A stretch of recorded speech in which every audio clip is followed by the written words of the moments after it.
کہ اگر پشتین کا کوئی آدمی یہ کہے کہ شہر کی کنجی میرے پاس ہے، اس شہر کو ہم نے اپنے خون سے سینچ کر سنوارا، ہمارا کوئی اور شہر تو نہیں ہے، لاڑکانہ کو میں اپنا شہر تو نہیں کہہ سکتا، یہ شہر ہم نے اپنے خون سے سنوارا تھا۔ آج اگر کوئی کہے اس کی کنجی ہمارے پاس ہے تو آفاق کہے گا نا کہ بھائی بن کے رہو، باپ نہیں بنو، اس لیے کہ یہ شہر ہمارا ہے۔ انہیں ڈسکس کرنی چاہیے کہ پشاور کے بارے میں اگر پوچھا جائے تو لوگ یقیناً یہ کہیں گے، اور وہ خود بھی فخریہ کہیں گے کہ یہ پختونوں کا شہر ہے۔ اگر لاڑکانہ کے بارے میں ڈسکس کی جائے تو یقیناً لوگ کہیں گے کہ ہاں یہ سندھیوں کا شہر ہے۔ یہ عجب سما ہے، عجب سی بات ہے کہ جو چیز ان کی وہ ان کی، اور جو چیز میری وہ سب کی۔ یہ تماشا جو ہے وہ ہمیں قبول نہیں ہے۔ یہ شہر جس میں ہمارے بزرگ، ہمارے آباء و اجداد یہاں آ کر آباد ہوئے تھے، یہ شہر ویران اور غیر آباد تھا۔ نہری زمین یہاں نہیں تھی، جس کی وجہ سے سندھ کے لوگوں نے بھی ہمیں آگے کی طرف دھکیلا۔ یہ ڈیزرٹ کی طرح تھی۔ یہ تو اس قوم کی صلاحیتیں تھیں، ہنرمند تھے، پڑھے لکھے تھے، کہ انہوں نے اپنے ہنر کی وجہ سے شہر میں انڈسٹریلائزیشن کو پروموٹ کیا اور یہاں جاب اپورچونٹی کریٹ کی۔ میری کمیونٹی، میری قوم جو تجارت سے وابستہ ہے، وہ ان سے مقابلہ کیسے کرے کہ بغیر کسٹم کے وہ تمام چیز لے کر آ رہے ہیں، کوئی کاروبار ان کا ڈاکومنٹڈ نہیں ہے۔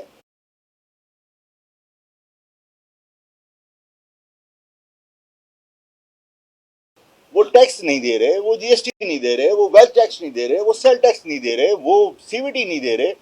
بوریوں میں پیسہ ہے اور بوریوں میں پیسے سے کاروبار کرتے ہیں۔ اس شہر کے لوگ اگر ان کا کاروبار تباہ ہوگا تو میں نے عرض یہ کی تھی کہ آفاق احمد اس گناہ کا آپ مجرم ٹھہرا دیجئے کہ آفاق احمد نے کوئی لسانی بات کی تھی۔ آفاق احمد کو پولیٹیکلی، آفاق احمد کو فزیکلی ایلیمینیٹ کر دیجئے، لیکن اگر ان حالات کو کنٹرول نہیں کیا تو آفاق کے مرنے کے بعد بھی آپ کسی بڑے فساد اور کسی بڑے بلڈ شیڈ کی توقع رکھیے، اس لیے کہ لوگ جب بھوکے مریں گے تو اس نظام کو کچھ چاٹے گا نہیں۔ اس شہر میں میری قوم کے لوگوں کا بزنس بری طرح متاثر ہو رہا ہے۔ یہ علاقہ غیر نہیں ہے۔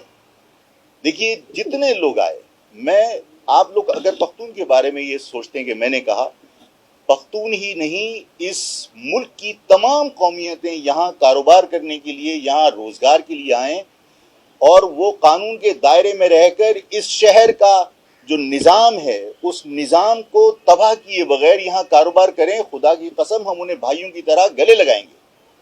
میری کسی سے دشمنی نہیں، کسی پختون سے، کسی پنجابی سے، کسی پٹھان سے، لیکن اگر میری قوم کے مفادات کو رونتے ہوئے اس شہر کا نظام تباہ کر کے یہاں کے قانون کو بالائے طاق رکھ کر اگر کوئی کاروبار کرے گا تو میرا نشاندہی کرنے کا کم از کم فرض بنتا ہے حکومت کے سامنے کہ ان معاملات کو روکیے۔ اگر ان معاملات کو نہیں روکا تو آفاق نہیں بھی ہوگا، تو میری قوم کا کاروبار اگر تباہ ہوا اور وہ بے روزگار ہوئے اور اگر ان کو بھوک نے تنگ کیا تو اس شہر کے اندر امن نہیں ہو سکتا۔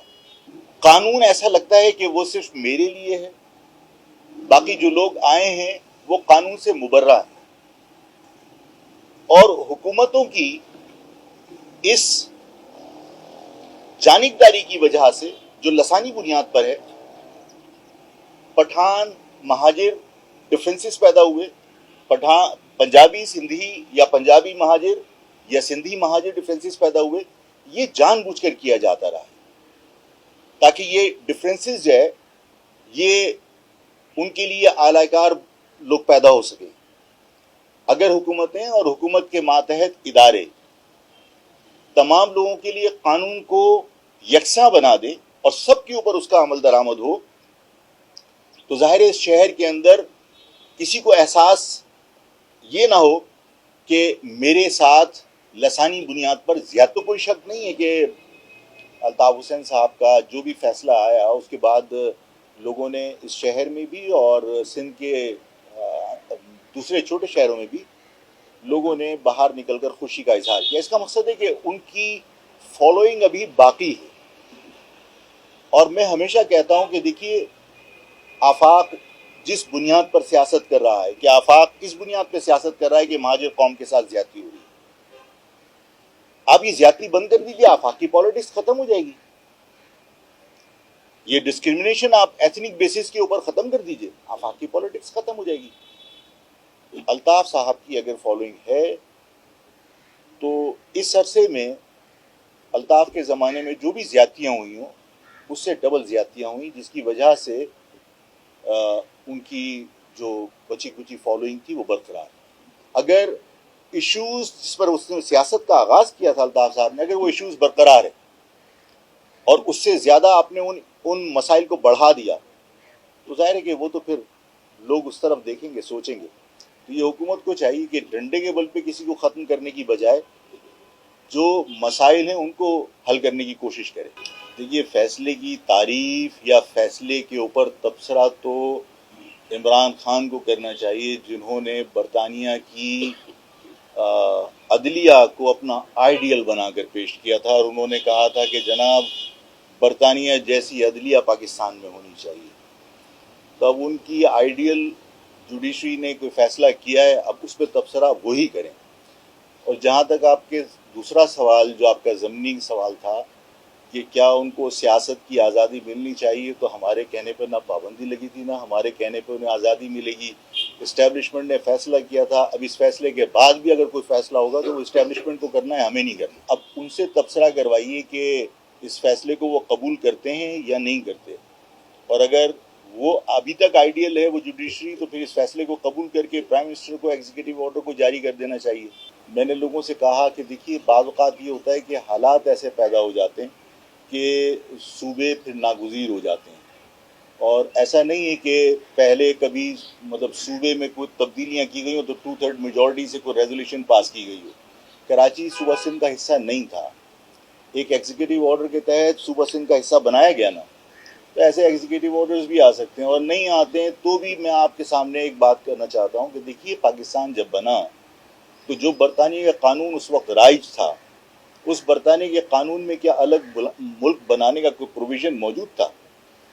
نہیں تھا. تو آج اگر اس قانون کے اندر کوئی نیا صوبہ بنانے کا پروویژن ایسا ہے جس میں ہم 2/3 میجورٹی نہیں لے سکتے تو کوئی بڑی بات نہیں ہے, اور بہت سارے آپشنز کھلے ہوتے ہیں. الطاف حسین ایک لطیفہ سنایا کرتے تھے, میں آپ کے سامنے گزار اس لیے کر رہا ہوں تاکہ مطلب یہ نہیں کہ کل ان کے فیصلہ آیا ہے اس لیے میں سنا رہا ہوں.